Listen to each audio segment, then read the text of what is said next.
제가 오늘 말씀을 드리고 싶은 것은 하나님이 어떤 분인가에 대해서 이야기를 한번 해보고 싶어요. 여러분은 하나님을 어떤 분으로 생각하고 계십니까?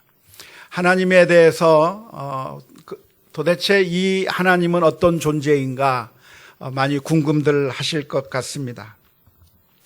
이 세상에서 하나님에 대해서 가지고 있는 개념이 있다고 한다면 그 하나님은 재판관과 같다고 생각들을 합니다. 재판관은 어떤 일을 하죠? 심판하는 거죠. 누군가 나쁜 일을 하면 벌을 주고, 누군가 선한 일을 하면 상을 주고. 하나님은 어떤 하나님인가? 하나님은 우리가 착하게 살면 상을 주지만, 그러나 우리가 나쁘게 살면 벌을 주는 하나님이라고 우리는 많이들 생각합니다. 사실 성경을 보면 그런 모습의 하나님의 모습이 많이 그려져 있습니다. 하나님은 어떤 하나님인가? 우리가 죄를 짓고 잘못하고 나쁜 짓을 할 때 하나님께서 벌을 내리십니다. 그런데 우리가 하나님의 뜻대로 살고 거룩하게 살고 착하게 살고 선하게 살면 하나님께서 축복해 주시고 또 상을 베풀어 주시는 하나님이라고 성경에 기록하고 있습니다. 뿐만 아니라 이 세상의 모든 종교들은 하나님을 그렇게 재판관으로 봅니다. 재판관인 그 하나님이 있다고 한다면 우리들은 어떻게 하면 좋을까요? 만일 재판관인 하나님이 계시다고 한다면 우리가 어떻게 하면 좋을까요? 간단하죠? 착하게 살면 됩니다. 간단합니다. 우리가 선하게 살면 됩니다. 그래서 이 세상 모든 종교의 메시지는 무엇을 가르치냐면 여러분들이 열심히 노력해서 마음을 비우고 열심히 노력해서 착하게 살고 열심히 노력해서 선을 쌓으면서 적선하면서 그렇게 살라고 우리들에게 가르쳐주고 있습니다. 이 세상의 모든 그 고등 종교들은 그렇게 가르쳐주고 있는데요. 예를 들어서 불교 같은 그런 종교를 보면 우리들을 향해서 무슨 이야기를 하냐면 그렇게 나쁘게 살지 말고 마음을 비우라고 우리에게 가르쳐 줍니다. 마음을 비우고 도를 닦고 또 노력하고 참선하고 하면 그러면 언젠가는 여러분은 신의 경지에까지 올라갈 수 있을 것이다. 지금 우리가 이렇게 고통받는 이유가 무엇인가? 고통스럽게 사는 이유가 무엇인가? 그것은 우리가 죄를 짓기 때문이고 우리가 나쁘게 살기 때문이고 우리가 정말 욕심을 가지고 살고 있기 때문에 우리의 삶이 이렇게 힘들고 어려운데 이렇게 욕심을 가지지 말고 마음을 비우고 또 도를 닦고 착하게 살고 그래서 수련을 많이 하게 되면 그러면 결국에는 우리가 부처의 반열에 열반의 경지에 혹은 해탈의 경지에까지 올라갈 것이라고 가르치는 것이 이 세상 모든 종교의 가르침입니다. 왜냐하면 하나님이 어떤 하나님? 재판관인 하나님이기 때문에 그 재판관인 하나님 앞에 내가 인정받으려고 한다면 내가 무엇인가 나아지기를 원한다면 그러면 내가 그만큼 선을 쌓아야 되고 그만큼 내가 노력을 많이 해야 된다고 하는 것이 이 세상 모든 종교의 가르침이라고 말할 수가 있습니다. 그런데 문제는 무엇인가요? 이러한 가르침의 문제가 무엇일까요? 그것은 이 세상에 그 누구도 완벽한 삶을 살 수 있는 사람이 단 한 사람도 없다고 하는 것이 문제입니다. 10년 공부가 도로함이 타불이라고 하잖아요. 열심히 도를 닦고 수련을 하고 노력을 했는데 그런데 10년 공부 그렇게 아무리 해봤자 한순간에 무너져 버리고 또 넘어질 수밖에 없는 것이 우리 인생의 문제라고 이야기할 수가 있는 겁니다. 제가 예전에 미국에서 제가 목회할 적에 어떤 분을 만났어요. 그분의 집에 갔더니 법정 스님의 무소유라고 하는 책이 꽂혀져 있었습니다. 그래서 그 책이 있길래 제가 얘기를 했습니다. 이 책을 읽어보셨습니까? 그랬더니 읽었대요. 어떻게 생각하셨습니까? 이 글을 읽고서 어떤 마음을 느끼셨습니까? 그랬더니 정말 감동을 받았대요. 야, 정말 무소유의 삶을 실천하는 것이 정말 훌륭하고 정말 이분 참 대단하구나, 그렇게 이야기를 하셨어요. 그런데 그분은 어떤 분이냐면 전혀 무소유의 삶을 실천하지 않는 분이에요. 정말 많은 것을 가지고 있고, 그리고 욕심을 가지고 살아가고 있으면서, 그리고 뿐만 아니라 여러 가지 비도덕적인 삶을 그렇게 살아가고 있는 그 사람이 바로 그 사람이었습니다. 그런데 자기는 그렇게 무소유의 삶을 실천하지 못하면서, 나는 그렇게 할 수 없으면서 그냥 책을 읽으면서 대리 만족만 하고 있을 뿐이지 전혀 그 단계로 넘어가지 못하는 그 모습을 보면서 참 안타까움을 가질 수밖에 없었습니다. 이 세상의 모든 종교에서 가르치고 있는 하나님의 개념이 무엇이냐면, 그렇게 재판관과 같은 하나님이기 때문에 우리가 선하게 살고 착하게 살라고 그렇게 가르치고 있는데, 안타깝게도 우리 가운데 대부분의 사람들이 아무도 그러한 기준에 미칠 수 없다고 하는 것이 우리들의 문제인 것이죠. 그런데 성경에 보면 하나님에 대해서, 하나님이 재판관과 같은 하나님이라고만 가르쳐 주시는 것이 아니라 하나님이 또 다른 모습이 있다고 우리들에게 가르쳐 주고 있습니다. 그게 무엇일까요? 그것은 바로 하나님이 우리의 아버지와 같은 분이라고 가르쳐 주고 있습니다. 오늘 이 시간에 하나님이 우리의 아버지라고 하는 사실을 한번 생각해 보았으면 좋겠습니다. 예수님께서는 이 세상에 오셔서 수많은 사람들에게 하나님에 대해서 알려주셨는데, 하나님에 대해서 아빠, 아버지라 부르라고 그렇게 가르쳐 주셨습니다. 하나님이 어떤 분이냐면 아버지라고 하시는 것이죠. 아버지와 재판관의 차이가 무엇일까요? 아버지와 재판관의 차이. 재판관은 그냥 냉정하신 분이에요. 재판관은 냉정합니다. 오직 정의의 원칙만이 있는 겁니다. 그래서 잘하면 상 주고 못하면 벌 주는 것이 재판관의 모습입니다. 하지만 아버지는 무엇인가요? 아버지는 어떤 분이죠?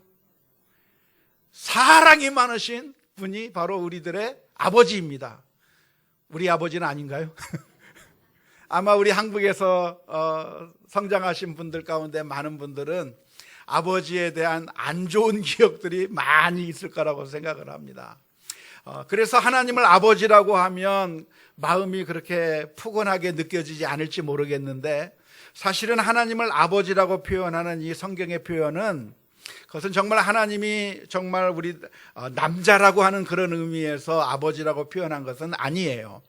유대 사회가 남성 중심의 사회였기 때문에 하나님을 표현할 때 아버지라고 표현했지만, 사실 그 말의 의미가 무엇이냐면 하나님은 우리의 아버지, 어머니와 같은 분이시라.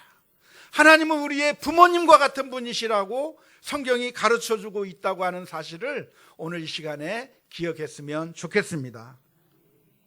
조금 전에 성경 말씀을 읽었는데요, 누가복음 15장의 이야기를 읽었습니다. 소위 말해서 탕자의 비유라고 하는 것인데, 탕자의 비유는 여러분들이 많이 들어보셨죠?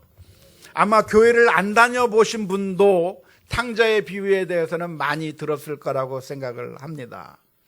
예수님께서 제자들에게 탕자의 비유를 말씀해 주셨습니다. 어느 날 두 아들이 있는 그 집에 둘째 아들이 아버지에게 이야기합니다. 아버지, 저한테 줄 유산을 지금 주세요. 지금 주셔서 내가 이걸 가지고 가서 살 수 있게, 아버지의 유산 나중에 주지 말고 지금 달라고 졸라서 결국 그 아버지는 아들에게 유산을 주었습니다. 그리고 그 아들은 그 유산을 가지고 먼 타국에 가버립니다. 여러분, 아들이 아버지에게 가서 유산을 달라고 요청하는 것, 그것에 대해서 여러분 어떻게 생각하십니까? 있을 수 있는 일이라고 생각하십니까? 세상에 이런 일이라고 분노가 치밀어 오르십니까? 아마 오늘날 이 시대를 사는 사람들은 뭐 그럴 수도 있겠다라고 생각하실 수 있을 것 같습니다. 하지만 예수님 당시의 유대 사회에서 어떤 아들이 아버지를 향해서 아버지 유산을 다 주세요, 미리 주세요라고 이야기하는 것은 어떤 의미로 받아들여지냐면 아버지 빨리 죽어버리세요 라고 하는 말과 똑같은 말로 들리는 말이었다고 합니다. 그러니까 이 예수님의 이 비유를 오늘날의 버전으로 바꾸어서 여러분들에게 제가 설명을 해드린다고 하면 어떤 의미로 들릴 수 있냐면 이런 의미로 들릴 수 있습니다. 요즘 종종 뉴스에 그런 뉴스 들어보셨는지 모르겠어요. 어떤 아들이 아버지의 재산을 가지려고 흉기로 칼로 아버지를 찌르고 죽이고 재산을 탈취해서 도망갔다가 경찰에 잡혔다고 하는 그런 뉴스를 들어본 적이 있으십니까? 그런 뉴스를 들었을 때 어떤 느낌을 받으셨습니까? 세상에 그런 일이 그런 느낌을, 그런 충격을 받는 거죠. 어떻게 천륜을 저버리는 이런 죄를 저지를 수 있겠는가라고 분노가 솟아오를 뻔한 이야기가 사실은 예수님께서 당시에 해주셨던 그 탕자의 비유의 이야기입니다. 아마 이 당시에 유대인들이 예수님께서 이 비유의 말씀을 해주셨을 때 유대인들은 아마 충격을 받았을 거예요. 세상에 어떤 호로 자식이 아버지에게 유산을 달라고 할 수가 있겠는가? 모두가 다 분노에 차서 이 아들을 욕했을 겁니다.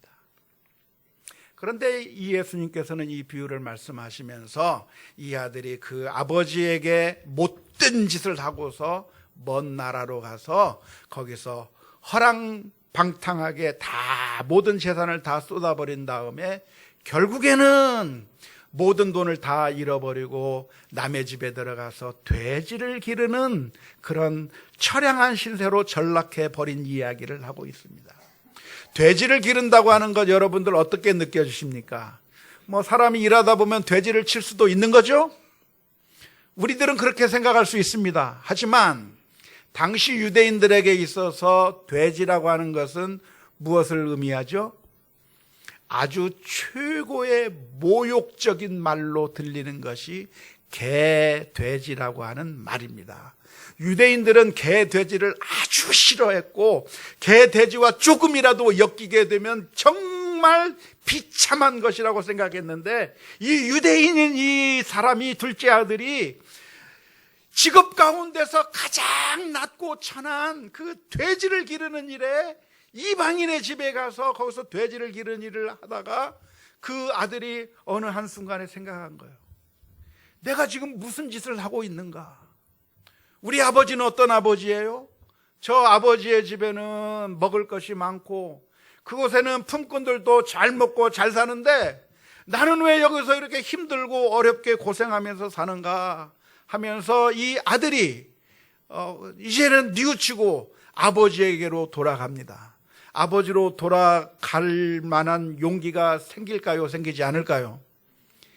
생길 수가 없어요. 왜냐하면 자기가 마치 아버지를 칼로 찔러 죽이고 온 것과 같은 그런 일을 하고 왔기 때문에 다시 아버지에게로 돌아간다고 하는 것은 생각할 수도 없는 거예요.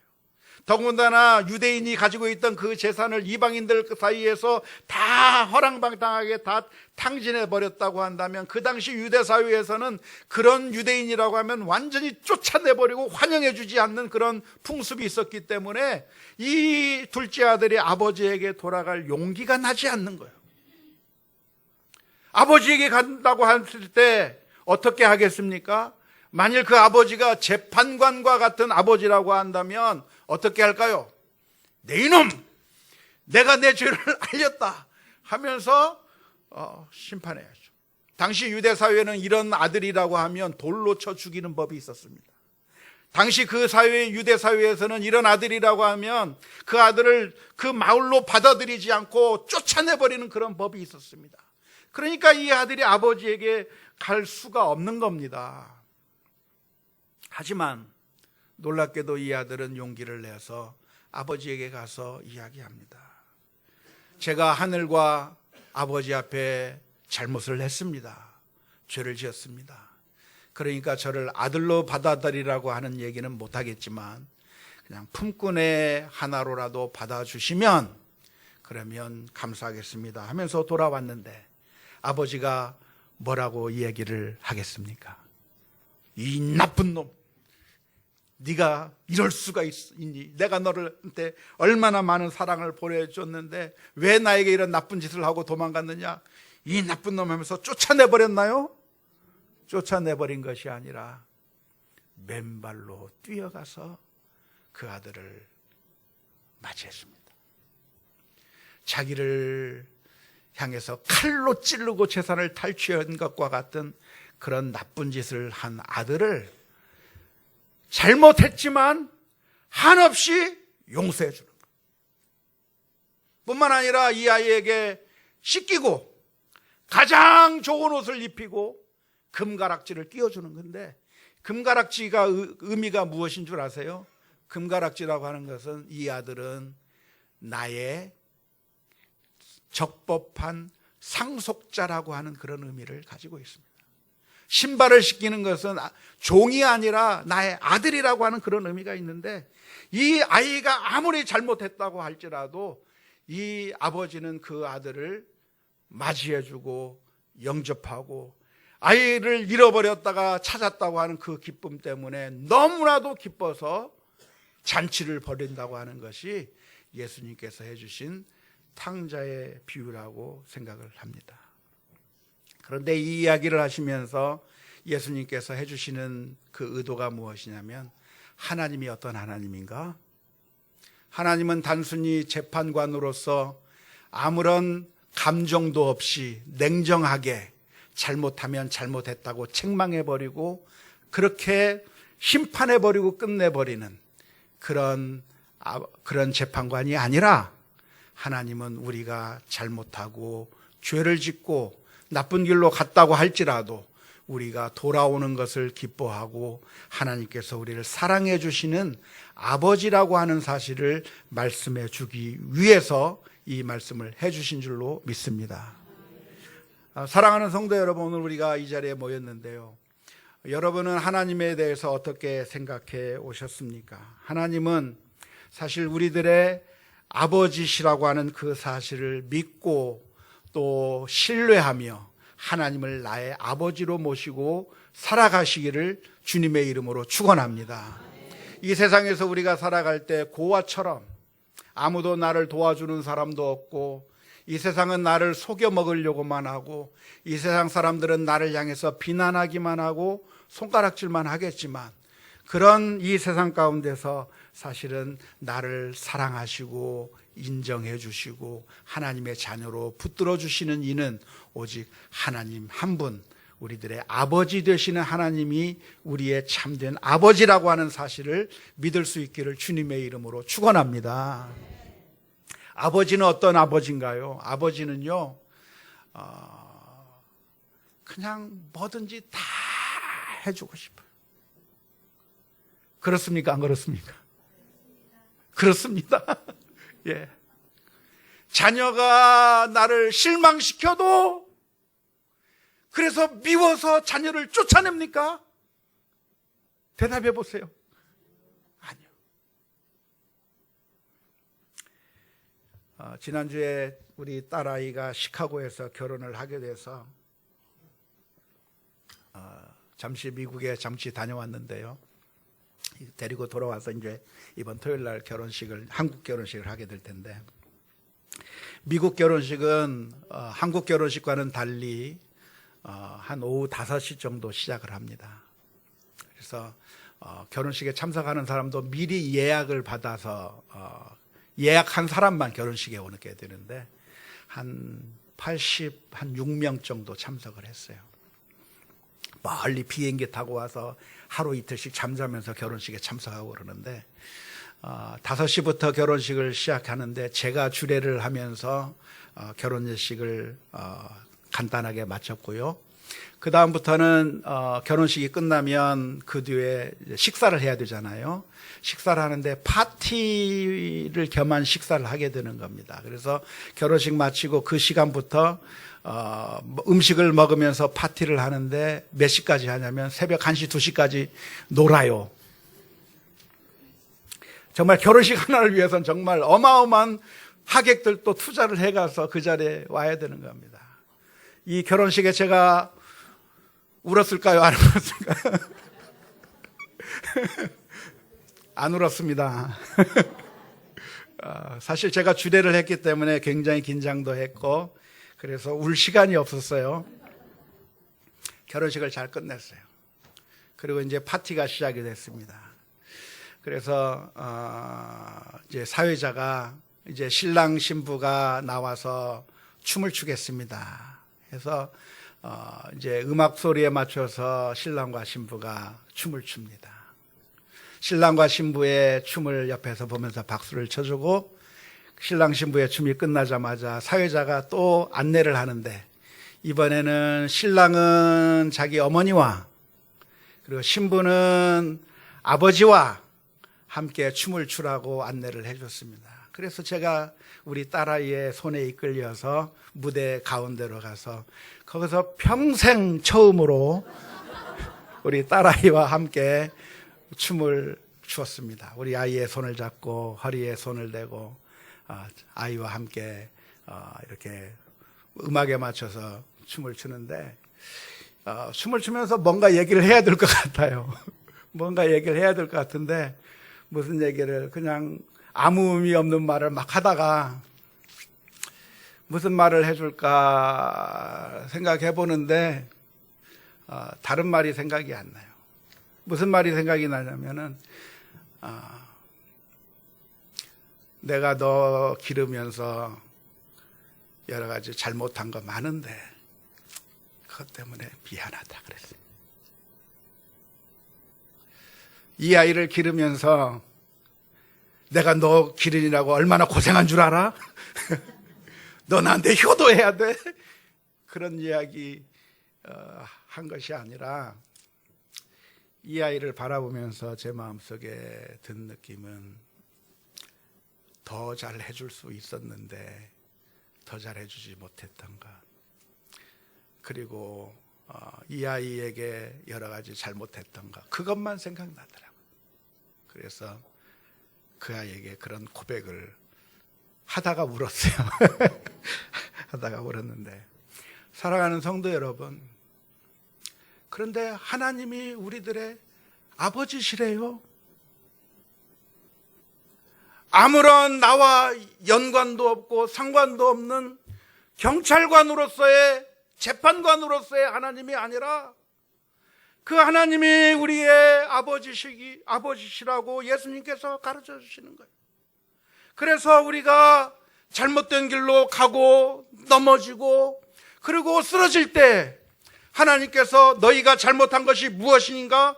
이것도 잘못됐고 이것도 잘못됐고 저것도 잘못됐고 이것도 잘못했으니까 너희들은 벌을 받아 마땅하다고 우리들에게 심판해버리고 나는 내 할 일 다 했다 해버리면서 끝내버리는 하나님이 아니라, 하나님은 우리를 너무나도 사랑하시기 때문에 우리가 망하는 것을 그냥 두고 볼 수 없어서 예수 그리스도를 이 땅에 보내어 주셔 십자가에 못 박혀 피 흘려 주게 하시고, 그리고 그 보혈의 피로써 우리들의 죄를 씻기시고 우리들을 하나님의 자녀로 받아주신 이가 바로 우리들의 아버지 하나님이신 줄로 믿습니다.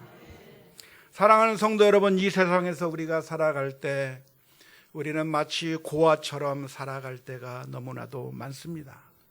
힘들고 어려운 세상 가운데서 마치 아무도 나를 도와주지 않는 것처럼, 그리고 이 험난한 세상 가운데서 나 혼자 외톨이처럼 그렇게 살아갈 때가 너무나도 많습니다. 하지만 알고 계십니까?